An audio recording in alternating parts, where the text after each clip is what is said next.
কি লেখা রয়েছে আমরা একটু দেখে নিই। তৃতীয় পুস্তক 1 অধ্যায় 15 পদ। সেখানে কি বলছে?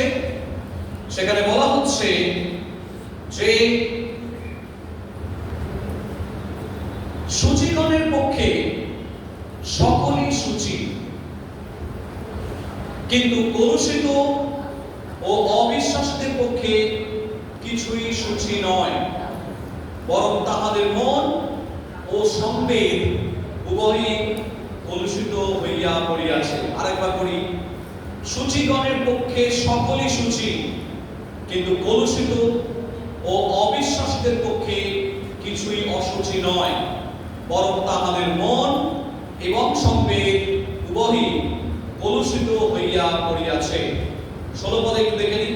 তাহারা স্বীকার করে যে ঈশ্বরকে জানে, কিন্তু কার্যে তাহাকে অস্বীকার করে।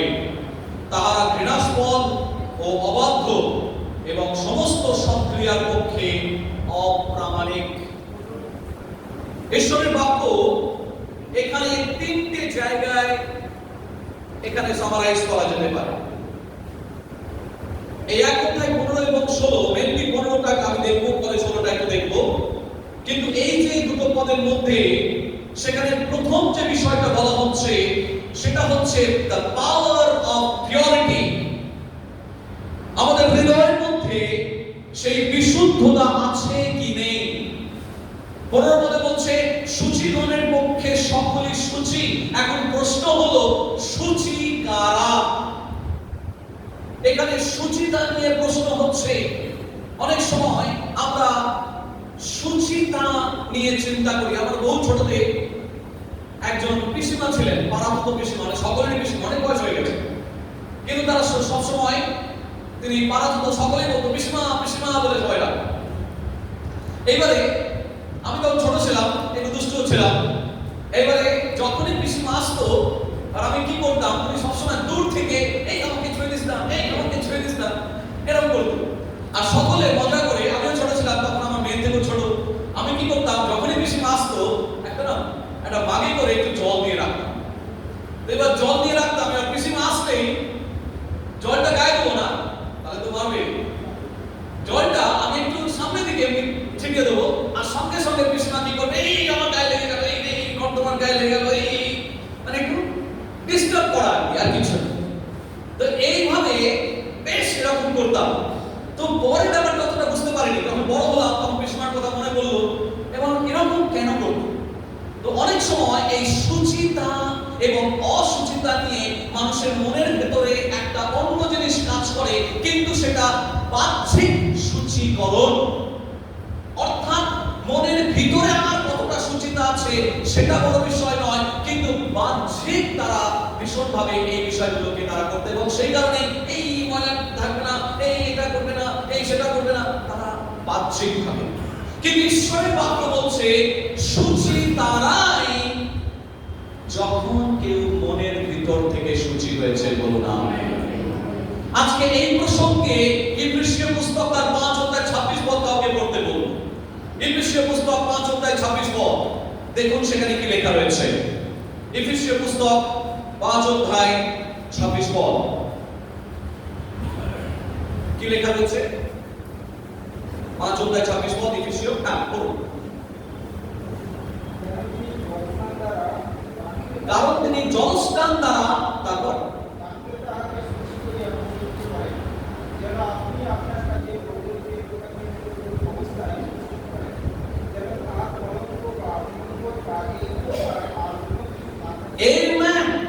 এখানে বলছে বাক্যের জলস্নান দ্বারা। আমি যেহেতু হিন্দু পরিবার থেকে উঠে এসেছি, কোন সময় গেলে সকালবেলায় আগে আমি স্নানটা করি, মানে এটা আমার একটা বাহ্যিক একটা চিন্তা ভাবনা যে কোনো জায়গায় যাব, কোনো ভালো কাজে যাব, আগেই কি করতে হবে, যত ভোরবেলা হোক, শীতকাল হোক, গরমকাল হোক, মানে স্নানটা আমাকে করতেই হবে। স্নানটা না করলে কেমন যেন একটা হয়, মানে স্নানটা করা হয়। ঠিক তেমনি যেমন আপনি সকালবেলা কোনো কাজে যাওয়ার আগে আপনি কি করেন? স্নান করেন। এখানে বলছে 5 অধ্যায় 26 পদে যে আপনাকে বাক্যের জলস্নান দ্বারা, তার মানে প্রতিদিন আপনি বাক্যের জলস্নান দ্বারা আপনি নিজেকে কি করছে, বলুন আমেন। অর্থাৎ বাক্যের জলস্থান দ্বারা, ঈশ্বরের বাক্যের জল দ্বারা আপনাকে, জল যেমন আপনার মাথার উপরে ঢাললে স্নান করার সময় আপনার সমস্ত দেহের ময়লাগুলো আপনার বেরিয়ে যাচ্ছে, তেমনি ভাবে বাক্যের জল যখন আপনার মাথার মধ্যে ঢালছে তখন আপনার মনের ময়লা, আপনার সমস্ত হৃদয়ের ময়লা সেখান থেকে বেরিয়ে যাচ্ছে, বলুন আমেন। সেই কারণেই প্রভু যীশু বলেছিলেন, তোমরা জল এবং আত্মা দ্বারা না জাত হলে তোমরা কখনোই স্বর্গরাজ্যে প্রবেশ করতে পারবে না। এখানে জল আর আত্মা দ্বারা মানে জলে বাপ্তিস্ম বোঝাচ্ছে না, কিন্তু অনেকেই, অনেক বালকেরা এইভাবে প্রচার করে থাকেন, কিন্তু এটা ভুল ব্যাখ্যা। জলে বাপ্তিস্ম নিজেই যে আপনি স্বর্গে চলে যাবেন তার গ্যারান্টি কিন্তু ঈশ্বর দিচ্ছে না। কারণ তাই যদি হতো তাহলে দস্যুটাকে বলতো না যতই তুমি পরম দেশে যাবে, তার তো জলে বাপ্তিস্ম ছিল না, তাকে তো কেউ জলে বাপ্তিস্ম দেয়নি, তাকে তো বেথেল চার্চের মেম্বারশিপ নিতে হয়নি। তাহলে যিশু কেন বললেন অদ্বৈ তুমি পরম দেশে যাবে? তার মানে জলে বাপ্তিস্মই গ্যারান্টি নয়। তার জলে বাপ্তিস্মর আগেও যারা জলে বাপ্তিস্ম নিচ্ছেন তাদের জন্য এই শিক্ষাটা, জলে বাপ্তিস্ম যখন নিচ্ছেন তার আগেই আপনার মন পরিবর্তন করা দরকার।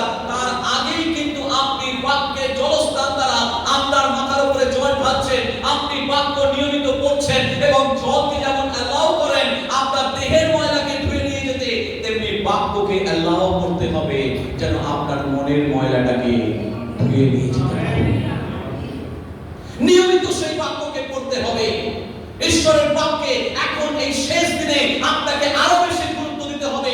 ঈশ্বরের বাক্যের পঠন পাঠন, ঈশ্বরের বাক্যের অধ্যয়ন আরো বেশি করে আপনাকে গুরুত্ব দিতে হবে। আপনাকে নিয়মিত বাক্যের মধ্যে সময় কাটাতে হবে। যখন আরো বেশি করে সময় কাটাবেন, যখন ধৈর্য সহকারে আপনি পড়বেন এবং আল্লাহ করবেন, তখন দেখবেন আপনার মনের সূক্ষ্ম সূক্ষ্ম জায়গার ময়লাগুলো চলে গেছে। অনেক সময় বড় ঘরে দেখবেন সামনের ময়লাগুলো আপনি ঝাড় দিয়ে দিয়েছেন, আপাতত দৃষ্টিতে মনে হচ্ছে এখানে কোনো ময়লা নেই, কিন্তু চেয়ারটা সরালেন, এই কোণের মধ্যে একটা ময়লা জমে আছে, ওইটা সোফাটা সরালেন, দেখলেন ওখানে কোণে একটু ময়লা জমে আছে। সেগুলোকেও ময়লা ঝাড় দিতে হবে। প্রিয় ভাই বোন, ঈশ্বরের বাক্য বলছে আপনাকে সুচিতা, আপনার হৃদয়ের বাক্যের সেই জল যখন আপনার মনের মধ্যে ঢালছেন এবং সেখান থেকে আপনার হৃদয়ের মধ্যে সুচিতা তৈরি হচ্ছে। এবং সেই কারণেই কোথায় বলছে দিতে 1 অধ্যায় 15 মধ্যে কি বলছে, আরেকটা পাঠ করবেন। দিত 1 অধ্যায় 15 মধ্যে কি বলছে, সূচি মনের পক্ষে সকলেই সূচি, কিন্তু কলুষিতদের পক্ষে সকলেই, কলুষিত ও অবিশ্বাসীদের পক্ষে কিছুই সূচি নয়। তাহলে আপনার মনের মধ্যে যদি ময়লা জমে থাকে তাহলে আপনি জগৎটাকেও ময়লা দেখবেন, বলুন আমেন।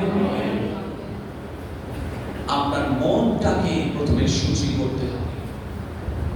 ঈশ্বরের বাক্য বলে যখন দেখবেন আপনার মনটা সূচি হয়ে গেছে, আপনার মনটা ইউটার্ন নিয়ে নিয়েছে, আপনার মনটা ঈশ্বরের দিকে তাকিয়ে রয়েছে, আপনার মনটা ঈশ্বরের বাক্যের দিকে তাকিয়ে রয়েছে, দেখবেন সমস্ত কিছু আপনি ভালো ভালো জিনিস দেখতে পাবেন। কারণ আপনার মনের মধ্যে সূচিতা হয়ে গেছে। ঈশ্বরের আত্মা আপনার মনের মধ্যে গভীরে, হৃদয়ের গভীরে সূচিতা নিয়ে এসেছে, সেখানে আপনি কিছু ময়লা দেখতে পাবেন না। আপনি সকলকে ভালোবাসতে শিখবেন। আপনি কারো সমালোচনা করতে পারবেন না, আপনি অশান্তি করতে পারবেন না, কারণ আপনার মনের মধ্যে সুচিতার গভীর কাজ পবিত্র আত্মা করতে শুরু করে দিয়েছেন। আজকে ঈশ্বরের আত্মা আমাদের অন্তরে বলছেন আমাদের হৃদয়ের মধ্যে যেন সেই সুচিতা আসে। ভাই সমস্ত কাজ যদি আপনাকে কোনো কাজ করতে বলা হয় তখন দেখবেন আপনি হৃদয় থেকে আপনি সেই কাজ করছেন। আপনাকে বাধ্য করতে হবে না, আপনাকে কেউ বাধ্য করবে না, কিন্তু ঈশ্বরের আত্মা যখন আপনার অন্তরের মধ্যে থাকবে, যদি অসুচিতা না থাকে, যদি সুচিতা থাকে, দেখবেন আমি কাজ করব। আপনি বলবেন আমি কাজ করব, আপনি বলবেন আমাকে ওই কাজটা দাও, আমি এই কাজটা করব, আমি ঝাঁপ দিয়ে দেবো, আমি এটা করব, আমি ওটা করব, প্রভু আমি তোমার জন্য করতে চাই। ঈশ্বর এমন লোকদেরই খোঁজ করছেন, বলুন আমেন। তখন আপনি বলবেন না আমি তো মেম্বার, আমি এটা কাজটা করতে পারবো না, এটা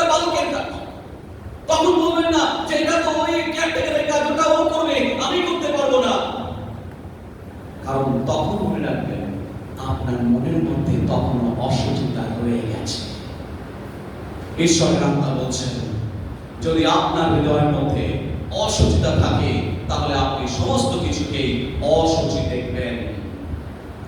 সমস্ত কিছুকে শুচিকরণের পক্ষে সকলেই শুচি, কিন্তু যে সমস্ত হৃদয় কলুষিত হয়ে আছে, অবিশ্বাসী জায়গায় রয়েছে, সে কোনো কিছুতে শুচি নয়, বরং তাহাদের মন ও সংবেগ, মন বলতে মাইন্ড এন্ড কনসায়েন্স,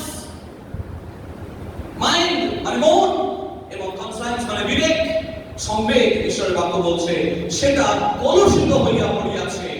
16 পদে বলছে তাহারা স্বীকার করে যে ঈশ্বরকে জানে, কিন্তু কার্যে তাহাকে অস্বীকার করে। আমরা যদি বলা হয় যে বিশ্বাসী, হ্যাঁ আমি বিশ্বাসী, কত বছরের বিশ্বাসী? 50 বছরের বিশ্বাসী। কত বছর ধরে চার্চে আসছো? না আমি 20 বছর ধরে চার্চে আসছি। কিন্তু যখন কার্য হয়, মানে যখন কাজ আসে, যখন সত্যিকারের কাজ আসে, তখন কিন্তু তারা অস্বীকার করে, অস্বীকার করে। এবং ঈশ্বরের, কারণ তাদের হৃদয়ের মধ্যে সেই অশুচিতা রয়ে গেছে, সেই কারণে কার্যক্ষেত্রে তারা প্রমাণ করতে পারে না যে তারা প্রকৃত বিশ্বাসী। প্রিয় ভাই বোন, আজকে যদি বেথেল মণ্ডলীর প্রত্যেকটা বিশ্বাসী সেই হৃদয় শুচিকরণ হয়ে থাকে, তাহলে তারা সমস্ত কিছুকে নতুন ভাবে দেখতে পাবে। প্রিয় ভাই বোন, নতুন ভাবে। দ্বিতীয় বিষয় হচ্ছে যে আমাদের হৃদয়ের মধ্যে সেই কলুষিত করো বিষয়টিকে খুব সাংঘাতিক ব্যাপার। কিছুদিন পরে ফেসবুকে একটা জিনিস বারবার করে একটা পোস্ট করে ফিরে আসছে, কি না একটা টমেটোর মধ্যে, একটা লাল টমেটোর মধ্যে দেখা যাচ্ছে একটা সাপ এরকম দাঁত বসাচ্ছে এবং বলছে যদি এরকম টমেটো, এটা আপনাদের জন্য জনসচেতনতার জন্য বলছি, যদি এরকম টমেটো দেখতে পান যে টমেটোর মধ্যে দুটো ফুটো এরকম আছে, দুটো, তাহলে এই টমেটো খাবেন না বা ফেলে দেবেন। কারণ অনেক সময় ওই সাপ বিভিন্ন জায়গায়, অনেক সময় টমেটোগুলো তো মাঠের মধ্যে থাকে, অনেক সময় মাঠের গর্ত থেকে সাপ বেরিয়ে এসে টমেটোকে কামড় দেয়, আর সেই বিষটা ওর মধ্যে রয়ে যায় এবং সেই টমেটো বাজারে নিয়ে আসা হয় এবং সেই টমেটো নিয়ে আমরা অনেক সময় খেয়ে ফেলি এবং অনেক সময় অসুস্থতা হতে পারে। তো যাই হোক, এর মধ্যে যে একটা বিষয় রয়েছে, ওই যে টমেটোর ভিতরে দেখতে কিন্তু টমেটো, আর 5টা টমেটোর মধ্যেই কিন্তু এটা একটা টমেটো, কিন্তু এই টমেটোর মধ্যে, এই টমেটো উপর দিক থেকে আলাদা হলেও ভেতর থেকে কিন্তু আলাদা। সরি, এটা উপর দিক থেকেও একই মনে হলেও ভেতর দিক থেকে কিন্তু সম্পূর্ণ আলাদা। ভেতরের ব্যাপারটা কিন্তু আমরা অনেক সময় দেখি না। ভেতরে আগে টমেটো, চলো এই টমেটো চাটনি করে খেয়ে, মনে রাখতে হবে এর ভিতরে কিন্তু পয়জন রয়েছে। বি কেয়ারফুল, ভিতরে কিন্তু পয়জন রয়েছে। ভিতরে যতক্ষণ ওই পয়জন থাকবে, যে ওটাকে কনজিউম করবে, যে ওই টমেটোটা খাবে, তার ভিতরেও কিন্তু সেই পয়জনটা ঢুকে যাবে। আজকে প্রিয় ভাই বোন, টমেটোটা হচ্ছে একটা প্রতীক, কিন্তু অনেক সময় শয়তানের বিষ, শয়তানকে সাপ অনেক সময় বলা হয়, তাই না? সাপ হচ্ছে শয়তানের প্রতীক বা এজেন্ট, অনেক সময় বলা হয়। এজেন্ট হয়ে অনেক সময় যিশুকে পরীক্ষা করেছে এবং ইয়েতে কি বলে আপনার সেই গার্ডেন অফ ইডেনে আদম হাওয়াকে পরীক্ষা করেছে এবং তাদেরকে পাপে ফেলেছে, ইত্যাদি ইত্যাদি ব্যাপার। তার মানে সেই সাপের বিষ অনেক সময় আমাদের মনের ভিতরে দংশন করে রাখে, কলুষিত করে রাখে এবং সেই দংশন নিয়ে বাইরে থেকে আমরা বিশ্বাসী মনে হলেও অনেক সময় ভিতরের মধ্যে বিষ থেকে যায় এবং সেই ভিতরের বিষটা বারবার যে তাকে খেতে যায় তার মধ্যেও সেই বিষটা ফেলে দেয়। প্রিয় ভাই বোন, বি কেয়ারফুল। যার মধ্যে কলুষিত জিনিস আছে, সে সেই কলুষিতকরণের বিষই ছড়াবে। তার ভিতরের মধ্যে যে বিষটা রয়েছে, সেই ভিতরের বিষটাই সে ছড়াবে। সে কিছুতেই সেই বিষয়টা থেকে উঠে আসতে পারবে না যতক্ষণ না পর্যন্ত সেই বিষটাকে, সেই গরলটাকে বাইরে সে বেরিয়ে আসতে পারছে। আজকে ঈশ্বরের বাক্য বলছে যে আমাদেরকে সেই কারাপশনটা, সেই বিষটাকে আমাদের বাইরে ফেলে দিতে হবে। যতক্ষণ সেই বিষটা আমাদের অন্তরের মধ্যে থাকবে, সেটা না আমাকে শান্তিতে থাকতে দেবে, না নিজেকে শান্তিতে থাকতে দেবে, না অন্যকে শান্তিতে থাকতে দেবে। আপনি দেখবেন, যদি আপনার মনের মধ্যে অশান্তির বীজ থাকে, যদি ঈশ্বরের সঙ্গে আপনার বোঝাপড়া ঠিক না থাকে, দেখবেন আপনি নিজেও শান্তিতে নেই। এর সঙ্গে ঝামেলা করছেন, ওর সঙ্গে ঝামেলা করছেন, আপনার অফিসের কলিগের সঙ্গে ঝামেলা করছেন, আপনি এদিকে যাচ্ছেন ঝামেলা করছেন, পরিবারের ঝামেলা করছেন, সব থেকেই একটা সমস্যা, অশান্তি, একটা বিহ্বল, একটা কাইজা, একটা সমস্যা লেগেই গেছে। ঈশ্বরের বাক্য বলছে তাদের মন এবং সঙ্গে উভয়ই কলুষিত হইয়া পড়িয়াছে। আজকে আমাদের হৃদয়কে আজকে অনুসন্ধান করি। আপনি এত গাড়ি ভাড়া খরচ করে বহু দূর থেকে ঘেমে এনে কষ্ট করে মণ্ডলীতে এসেছেন, কিসের লাভে, কিসের জন্য? আপনি ঈশ্বর আরাধনা করতে এসেছেন প্রথমত, ঈশ্বরের সঙ্গে সহভাগিতা করতে এসেছেন দ্বিতীয়ত, তৃতীয়ত ঈশ্বরের বাক্যকে হৃদয়ে বহন করে নিয়ে যেতে এসেছেন। তাহলে আপনি কি বাক্য বহন করে নিয়ে যাবেন? কি খাদ্য, আত্মার খাদ্য আপনি বহন করে নিয়ে যাবেন? ঈশ্বর বলছেন যদি আমাদের হৃদয়ের মধ্যে এই কলুষিত বরফ থাকে তাহলে কোনো কিছুই সেখানে টিকবে না, সেটা ফেটে যাবে। আপনি যদি নবাব সিরাজউদ্দৌলার প্যালেসে যান, যদিও অরিজিনাল প্যালেস ধ্বংস হয়ে গেছে, কিন্তু যেটা 1863 বা তার কিছু আগে ওটাকে নির্মাণ করা হয়েছিল, মুর্শিদাবাদের হাজারদুয়ারি প্যালেস। সেই প্যালেসে যখন আপনি ঢুকবেন, দেখবেন ঢোকার পরে ডান দিকে একটা বিরাট বড় কুমির আছে, একটা বাঁশ আছে, একটা কামান আছে, তারপরে দেখবেন বিভিন্ন প্লেট রাখা আছে। দোতলায় যাবেন, দেখবেন বিভিন্ন প্লেট রাখা আছে, এবং সেই প্লেটগুলো হচ্ছে বিচিত্র ধরনের। দুটো অদ্ভুত বিষয় আছে। দুটো আয়না আছে, যে আয়নায় আপনি নিজের মুখ দেখতে পাবেন না, কিন্তু আপনার পাশের জন যে দাঁড়িয়ে আছে সে, আপনি তাকে দেখতে পাবেন, বা আপনার পাশে যে দাঁড়িয়ে রয়েছে সে তাকে দেখতে পাবে না, আপনাকে দেখতে পাবে। তার মানে আপনি আপনার মুখ দেখতে পাবেন না, আপনি পাশের জনের মুখ দেখতে পাবেন। এমন ভাবে অ্যাঙ্গেলে আয়নাটাকে তৈরি করা হয়েছে যাতে শত্রু দাঁড়িয়ে থাকে, শত্রুকে দেখতে পাবেন, শত্রু আপনাকে দেখতে পাবে না। এই হচ্ছে বিষয়। দ্বিতীয়ত, একটা প্লেট আছে, সেই প্লেটের মধ্যে অনেক সময় কি দেখা যায় ইসলামিক হিস্ট্রিতে, যে অনেক সময় বিভিন্ন পিস দিয়ে অনেক সময় মেরে ফেলার এসব ব্যাপার আছে। তো তখনকার দিনে শত্রুর হাত থেকে বাঁচার জন্য এমন এক প্লেট তৈরি করা হয়েছিল, সেই প্লেট যেই খাবার দেবেন এবং খাবারের মধ্যে যদি বিষ থাকে অটোমেটিক ফেটে যাবে। বিষ থাকলেই সেই প্লেট অটোমেটিক ফেটে যাবে।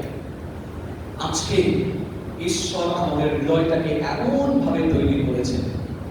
ঈশ্বরের বাক্যে 8 গীত সংহিতা 8 আমরা দেখছিলাম, তুমি মানুষকে একটু ন্যূনতম এতে তৈরি করেছো। মানে শুধু ঈশ্বরের থেকে, মানে যারা সর্বদূত তাদের থেকে ন্যূনতম একটু নিচুতে তৈরি করেছে। অপূর্ব বাক্য। তার মানে ঈশ্বর আমাদের হৃদয়টাকে অত্যন্ত সূক্ষ্মভাবে নির্মাণ করেছে। সেই সূক্ষ্মভাবে, এমনভাবে সূক্ষ্মভাবে নির্মাণ করেছেন, যদি আপনার মনের মধ্যে কোনো জায়গায় বিষ প্রবেশ করে, আপনার হৃদয়টা সঠিকভাবে কাজ করবে না। ঠিক যেমন ওই প্লেটের মতো, সেই প্লেটে বিষ থাকলে এই প্লেটটা ফেটে যাবে। ঠিক তেমনি ভাবে যখনই আপনার মনের মধ্যে সেই সমস্ত সর্পের বিষ থাকবে, আপনার হৃদয় কাজ করবে না, আপনার মনের মধ্যে অশান্তি লেগে থাকবে, আপনার মনের মধ্যে সব সময় একটা যেন কিরকম ঝগড়া সুলভ মনোভাব কাজ করবে, অশান্তি কাজ করবে, যে অশান্তি আপনাকে দাঁড়িয়ে নিয়ে বেড়াবে। আপনি যেখানে যাচ্ছেন সেই সাপের বিষটা আপনাকে নাড়া দিচ্ছে, আপনাকে জ্বালাতন করছে, আপনাকে শান্তিতে থাকতে দিচ্ছে না, আপনাকে ঘুমোতে দিচ্ছে না, আপনাকে ভালোভাবে খেতে দিচ্ছে না, আপনি কিছুতেই শান্তিতে থাকতে পারছেন না। ঈশ্বরের বাক্য বলে, যদি আপনার ভেতরে এরকম কোনো অসুচিতা থাকে, যদি এখনো পর্যন্ত আপনি ঈশ্বরের রাজ্যে প্রবেশ না করে থাকেন, তাহলে ঈশ্বরের বাক্য বলছে তোমরা মন পরিবর্তন করো, তোমরা মন পরিবর্তন করো, তোমরা মন পরিবর্তন করো। ঈশ্বর সেইটাকে তিনি সমাধানের বলনা দেয়। যদি মনে করছেন যে প্রভু আমি এই বিষটাকে নিয়ে কিছুতে নিজে সামাল দিতে পারছি না, তখন তিনি প্রভু বলছেন সেই বিষটাকে আমাকে দাও, তিনি আপনার সেই বিষ পান করবেন। কালভারি ক্রুশের উপরে তিনি ঝুলেছেন, তিনি আপনার পাপের বোঝা তিনি বহন করেছেন। আজকে যদি মনে করছেন যে প্রভু আমার শক্তিতে আমি এই বিষটাকে কিছুতেই তার উপরে জয়লাভ করতে পারছি না, আমাকে ভেতর থেকে জ্বালাচ্ছে, আমাকে অন্তর থেকে জ্বালাচ্ছে, আমার ভেতরটাকে অশুচি করে রেখেছে, আমি কিছুতেই যতই বাইরে আমি সুচিতা দেখাই না কেন আমার ভেতরে অশুচিতা রয়েছে, আমি কিছুতেই মানুষকে ক্ষমা করতে পারি না, আমি কিছুতেই মানুষকে ভালোবাসতে পারি না, আমি কিছুতেই মানুষের সাথে ভালোভাবে কথা বলতে পারি না, আমি শুধু মনে হয় যে আমি শুধু আঘাত করবো, আমার কষ্ট হয় ভেতরে ভেতরে, আমি কাউকে বোঝাতে পারি না। মনে রাখবেন আপনার সৃষ্টিকর্তা আপনাকে বোঝেন, আপনি নিজেকে না বুঝলেও আপনার সৃষ্টিকর্তা আপনাকে বোঝেন। আপনি নিজেকে না ভালোবাসলেও আপনার সৃষ্টিকর্তা আপনাকে ভালোবাসেন। বলুন আমেন। এই জায়গায় আপনার একটা বড় নিশ্চয়তা রয়েছে। আপনি যদি মনে করছেন নিজের চেষ্টায় আপনি সুস্থতা আনতে পারছেন না, আপনি আনতে পারবেন না, কিন্তু আপনি ঈশ্বরকে আল্লাহ তিনি আপনার ভিতরের যে গরম, যে ভিতরের যে বিষ, সেটাকে তিনি বহন করবেন। করুন আমেন। তিনি আপনাকে সুস্থতা দেবেন। এবং সেই কারণেই 16 পদে বলছে তারা স্বীকার করে ঈশ্বরকে জানে কিন্তু কাজে অস্বীকার করে। তারা ঘৃণাস্পদ, অবাধ্য, সমস্ত সক্রিয়ার পক্ষে অপ্রামাণিক, তাদেরকে দিয়ে কোনো কাজ হয় না। এই প্রসঙ্গে বলতে গিয়ে আমি ফিলিপনের পত্রে চলে যেতে চাই। ফিলিপনের পত্রে দেখুন একটা জায়গায় লেখা রয়েছে। কি লেখা রয়েছে? আমি ইংরেজি বাইবেল থেকে পাঠ করছি।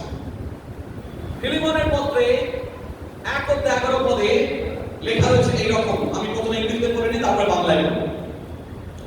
সেখানে কেউ বাংলাটা রেডি রাখুন, আমি আগে ইংরেজিটা পড়ে নিই। এখানে ওয়ানসিমাস বা অনিসিমাসের বিষয়ে বলা হচ্ছে এবং তার সম্পর্কে বলতে গিয়ে সাধু পৌল বলছেন। কি বলছেন? Once he was useless to you, but now he is useful both to you and to me. বাংলাটা পড়ুন।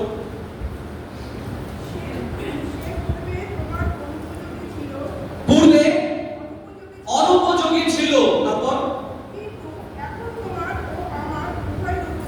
উভয়েরই উপযোগী হয়েছে। কোন এক সময় অনুপযোগী ছিল। Thank you.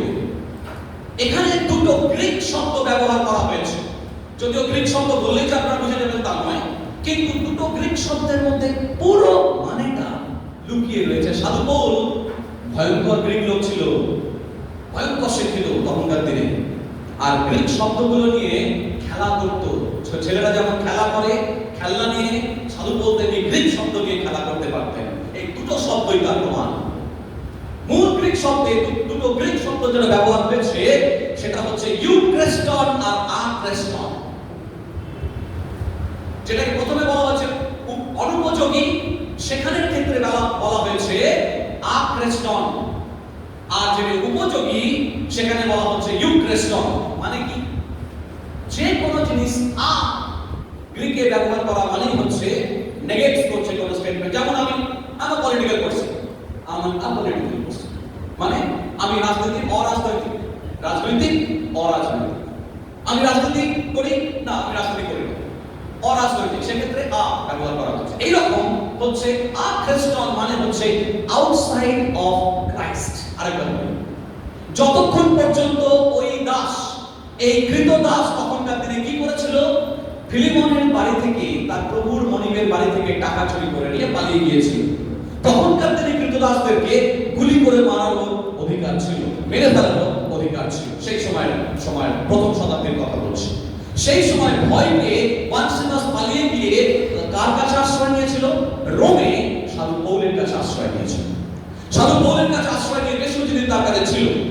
প্রথমে এখানে ওই ব্যাপারটা মাথায় রেখে সাধু পৌল লিখছেন ফিলিপনকে যে তোমার বাড়িতে থাকাকালীন ওয়ানসিমাস অনুপযোগী ছিল, ইউজফুল ছিল না। তার মানে হি ওয়াজ আউটসাইড অফ ক্রাইস্ট। তার মানে যতক্ষণ পর্যন্ত খ্রিস্টের জীবনের বাইরে অবস্থান করছিল তার জীবন প্রোডাক্টিভ ছিল না, তার জীবন কোনোভাবে ব্যবহারযোগ্য ছিল না। বলি আমেন। কিন্তু তারপরে শব্দ ব্যবহার করছে সে তোমার ক্ষেত্রেও এবং আমার ক্ষেত্রেও উপযোগী হয়েছে। উপযোগী শব্দটার ক্ষেত্রে সাধু পৌল এখানে ব্যবহার করছেন ইউক্রেস্টন, মানে এইবার খ্রিস্টের মধ্যে এসেছে। তার মানে যখনই আমরা খ্রিস্টের মধ্যে আসি বা খ্রিস্টীয় জীবন আমার জীবনের সঙ্গে মিশে যায়, তখনই কিন্তু আমার জীবন প্রোডাক্টিভ হয়ে ওঠে, তখনই কিন্তু আমার জীবন ইউজফুল হয়ে ওঠে, তখনই কিন্তু আমার জীবন নতুন করে উপযোগী হয়ে ওঠে। বলুন আমেন। ঠিক এই কথাটাই বলতে চাইছি অসুচিতা এবং সুচিতার ক্ষেত্রে। যদি আপনার জীবনে আপনি সুচিতা হতে চান, যদি আপনার জীবনে আপনি প্রোডাক্টিভ হতে চান, যদি আপনার জীবনে আপনি আশীর্বাদ পেতে চান, you must be inside of Christ. আপনাকে খ্রিস্টের মধ্যে থাকতে হবে। যতক্ষণ আপনি খ্রিস্টের মধ্যে থাকবেন আপনার জীবনের মধ্যে অটোমেটিক সুচিতা করবেন, বলুন আমেন। আপনাকে বাহ্যিক সুচিতা নিয়ে কাজ করার দরকার নেই। আপনাকে কি কত পৃষ্ঠা জমা করলেই আপনি সুচিতা হয়ে যাবেন তার কোনো মানে নেই। কারণ ঈশ্বরের বাক্য যখন আপনার ভিতরে থাকবে, ঈশ্বরীয় জীবন যখন আপনার ভিতরে থাকবে, যখন আপনার জীবনের মধ্যে ঈশ্বরের জীবনের সঙ্গে মিশে যাবে, তখনই দেখবেন আপনার জীবনে নতুন জোয়ার এসেছে, বলুন আমেন। একটি নদী এক সময়, আমরা জানি বহু ইতিহাস, বিশেষ করে কলকাতার ইতিহাস পড়তে আমাকে খুব ভালো লাগে। বিভিন্ন বই আমি অনেক সময় কিনি, কলকাতার পুরানো ইতিহাস। কিছুদিন আগে আমি একটা বই পড়ছিলাম, টালিগঞ্জের নাম টালিগঞ্জ হলো কেন? অনেকে বলে বোধহয় টালি বিক্রি হতো না, টালি হতো, অনেকে অনেক রকম কথা বলে। কিন্তু রিসেন্টলি আমি একটা ইতিহাস পড়লাম, সেখানে দেখা যাচ্ছে যে টালি নালা, টালিগঞ্জ নাম হয়েছে একজন টালি নামক একজন সাহেবের নাম অনুসারে। তো সেখানে বলছে এই যে আদি গঙ্গা, যেটা দেখবেন কালীঘাটের ওখান দিয়ে যাচ্ছে, এটা একসময় আদি গঙ্গা ছিল। আদি গঙ্গা কেন বলে?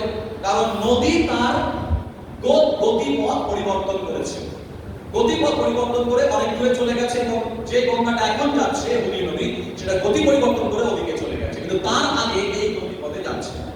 কিন্তু তার সঙ্গেও একটা যোগাযোগ ছিল বহু 1800 1900 একেবারে গোড়ার দিকে, মানে বিংশ শতাব্দীর একেবারে গোড়ার দিকে, যখন স্বাধীনতা আন্দোলন গান্ধীজির সময় শুরু হয়েছে, তখনও পর্যন্ত ছবি আছে আমার কাছে, বইটার মধ্যে দেখা যাচ্ছে যে এই যে গঙ্গাটার মধ্যে প্রচুর জোয়ার ভাটা হতো। কিন্তু যখনই সেই মূল গঙ্গার সঙ্গে এর বিচ্ছিন্ন হয়ে গেল, তখন থেকে এই গঙ্গাটা আস্তে আস্তে আস্তে আস্তে মুছে গেল। এর মধ্য দিয়ে কি বলার চেষ্টা করছি? একটা কথাই বলার চেষ্টা করছি, যতক্ষণ আপনি মূল স্রোতের সঙ্গে যুক্ত থাকবেন, আপনার জীবনের জল শুকিয়ে যাবে না, আপনি কখনো মুছে যাবেন না। আজকে যদি আপনি ওই গঙ্গাটার মধ্যে যান, এক সময় বলে ওটা আদি গঙ্গা ছিল, এখন যদি গঙ্গাটার মধ্যে আপনাকে বলে আপনি একটু গঙ্গার জলে স্নান করে আসুন, আপনি যাবেন? ভয়ঙ্কর দুর্গন্ধ, ভয়ঙ্কর দুর্গন্ধ, আপনি দূর থেকে পালিয়ে আসবেন, বাবা আমার দরকার নেই। কেন এটা হয়েছে? কারণ ওই খালটা, ওই স্রোতটা মূল গঙ্গার থেকে বিচ্ছিন্ন হয়ে গেছে। আমাদের জীবনের মূল সেই স্রোত কি? প্রভু যিশু। যদি প্রভু যিশুর সঙ্গে আপনার জীবনের স্রোত যুক্ত থাকে, তাহলে আপনি কখনো ওই আদি গঙ্গার মতো আপনি মুছে যাবেন না, আপনি কোনোভাবে আপনার জীবন মুছে যাবে না। আর সেই কারণে রবীন্দ্রনাথ বলেছিলেন, যে নদী হারায় স্রোত চলিতে না পারে, সহস্র শৈবাল ধাম বাঁধে আসি তারে। যে নদী হারায় স্রোত চলিতে না পারে, সহস্র শৈবাল ধাম বাঁধে আসি তারে। আজকে যদি আপনার জীবনে যদি সেই স্রোত আপনি ফিরে পেতে চান, আপনি আপনার জীবনের স্রোতের সঙ্গে যিশুর স্রোতের মিলন করুন, দেখবেন আপনার জীবনের সমস্ত অসুচিতা দূরে চলে যাবে, আপনার জীবনের সমস্ত খামতি দূরে চলে যাবে। আপনি যদি মনে করছিলেন, প্রভু এতদিন আমি আনপ্রোডাক্টিভ ছিলাম, আমাকে কেউ ব্যবহার করছিল না, প্রভু আমি তোমার দ্বারা ব্যবহার করতে চাই, তাহলে আসুন হাঁটু গেড়ে আপনি প্রার্থনা করুন, প্রভুকে বলুন, প্রভু আমার জীবনের সমস্ত খামতি তুমি নাও, আমার জীবনের সমস্ত গরম তুমি নাও, আমি নিজে পাচ্ছি না আমার সেই সমস্ত বিষয়গুলো থেকে জয়লাভ করতে, তাহলে প্রভু আপনাকে সাহায্য করবেন, বলুন আমেন। যদি আজকে এরকম মনে হয়, তাহলে আসুন আমরা 1 মিনিট, অনেক আগে আমি আজকে চার্জ শেষ করছি, কিন্তু মনে রাখবেন আপনি 1 মিনিট সময় নিন, আজকে একটু তাড়াহুড়ো করবেন না, আপনি অনেকটা সময় আছে, 2 মিনিট সময় দিন, চোখ বন্ধ করুন, মাথা নিচু করুন, ঈশ্বরের সঙ্গে আপনি কিছুক্ষণ সময় যাপন করুন, এবং সময় যাপন করে আপনি